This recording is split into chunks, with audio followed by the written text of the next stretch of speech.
Hi, Joyce! Hi, Izzy! Leonard, nasan si Adan? Storytelling mo bago mo i-ano yung Tatay niya si Adan. Go.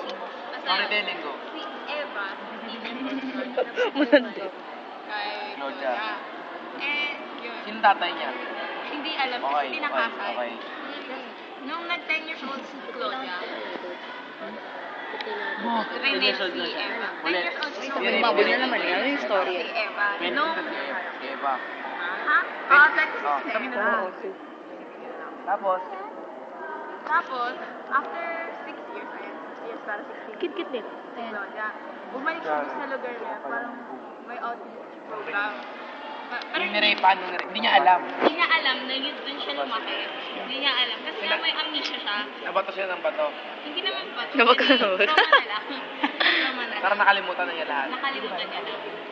Umayos ka, parang kumakain. Ito ba pag kumakain? O ano? Tapos, Gagawin nga. Ano? Tapos yun. Yung si... Umayos ka! Hindi naman na yung group. Tapos, Tapos yun.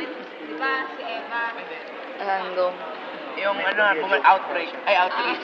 Outreach na po. Ano yun, bumalik na siya dun sa lugar. Hindi niya alam na yun yung doon siya pinanganak. Hindi niya alam na yung nangyari sa magulang niya. Kasi nga amnesia, may amnesia siya. Hi. Tapos, Hi, Jantos. Hi, Jantos. ayaw niya rin malaman yung nangyayari. So, hindi niya na pinagamit ng amnesia niya. Tapos, yun. Yung simula nung dumating sila, Telling-telly sila eh. may mga lalaki na namamatay. Tapos, Hindi abot sila lang naman yung dumating sa lugar. Sila yung